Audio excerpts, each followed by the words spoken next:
Ce week-end, le PSG a atomisé Saint-Étienne 6-1 en Ligue 1 lors de la 27e journée. Une démonstration de force au stade Geoffroy-Guichard. Saint-Étienne surprend d'entrée. Lucas Tassin ouvre le score à la 9e minute, 1-0. Mais le PSG réagit avant la pause avec un pénalty transformé par Gonzalo Ramos à la 43e, 1-1. En seconde période, Paris explose. Kvisha Kvaratskhelia marque à la 50e, suivi de Désiré Doué à la 53e et 66e pour un doublé, puis Joao Neves à la 62e.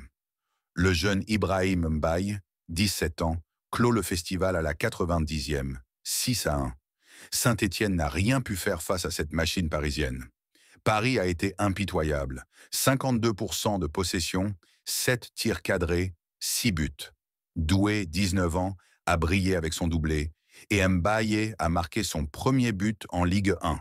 Saint-Étienne, 17e, reste englué dans la zone rouge. Avec cette victoire, le PSG, invaincu en 27 matchs, file vers un 13e titre. Luis Enrique a salué la mentalité de son équipe après un début compliqué. Côté vert, le public a soutenu malgré la déroute, dénonçant aussi la dissolution de groupes ultra. Un peu plus tôt, Strasbourg a surpris Lyon 4-2 au stade de la Méno en Ligue 1. Un match dingue pour ouvrir la 27e journée. Lyon domine la première mi-temps mais ne marque pas. En seconde période, Strasbourg explose. André Santos ouvre le score à la 55e. Dylan Bakwa double la mise à la 60. Lyon réagit avec Corentin Tolisso à la 62e. Mais Emmanuel Emega porte le score à 3-1 à la 73e. Samuel Amo-Ameyao scelle la victoire à la 89e, malgré un pénalty tardif de Georges Mikotadze, 4-2. Le 29 mars 2025, Reims a créé la sensation en Ligue 1 en battant Marseille 3-1 au stade Auguste Delaune. Une victoire qui secoue le championnat. Reims a frappé fort dès le début. À la 29e minute, Keito Nakamura a ouvert le score sur une passe de Mamadou Diakone, 1-0. En seconde période, Diakone a doublé la mise à la 51e, bien servi par Nakamura, 2-0. Puis, à la 68e, Valentin Tangana a scellé le sort du match, 3-0, grâce à une passe d'Hussein Ibrahim. Marseille a réduit l'écart tardivement par Valentin Rongier à la 78e, mais trop peu, trop tard, 3-1.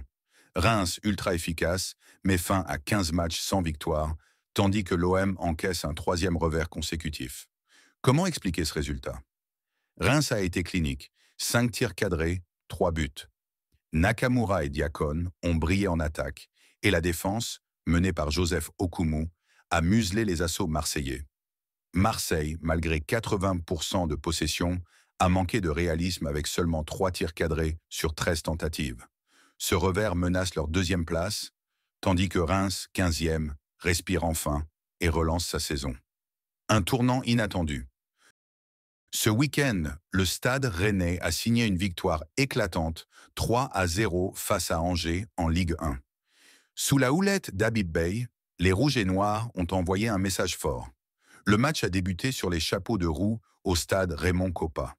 Dès la 13e minute, Arnaud Kalimuendo a ouvert le score d'un tir précis, bien servi dans la surface, 1-0 pour Rennes.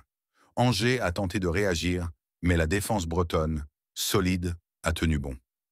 En seconde période, à la 70e, Ismaël Koné a enfoncé le clou avec un exploit individuel. Un but qui a scellé la domination rennaise, 2-0. Et dans le temps additionnel, Kalimuendo a signé son doublé sur un centre rasant, 3-0. Une victoire nette et sans bavure face à un Angers en panne d'inspiration, qui enchaîne un 4e revers consécutif. Cette victoire porte la marque d'Habib Beye, arrivé fin janvier 2025. Avec ce 5e succès en 8 matchs sous ses ordres, Rennes s'éloigne de la zone rouge et grimpe à la 12e place.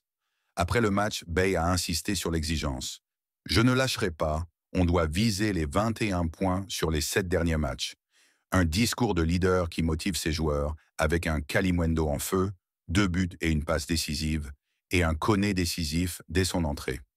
Rennes retrouve confiance et ambition. Les stats parlent d'elles-mêmes. Rennes a dominé avec 60% de possession et 6 tirs cadrés contre 1 pour Angers. Kalimuendo, homme du match, porte son total à 13 buts cette saison.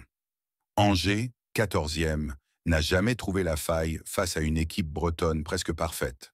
Ce succès quasi assure le maintien de Rennes, mais Bay voit plus loin. Pourquoi pas une fin de saison en boulet de canon?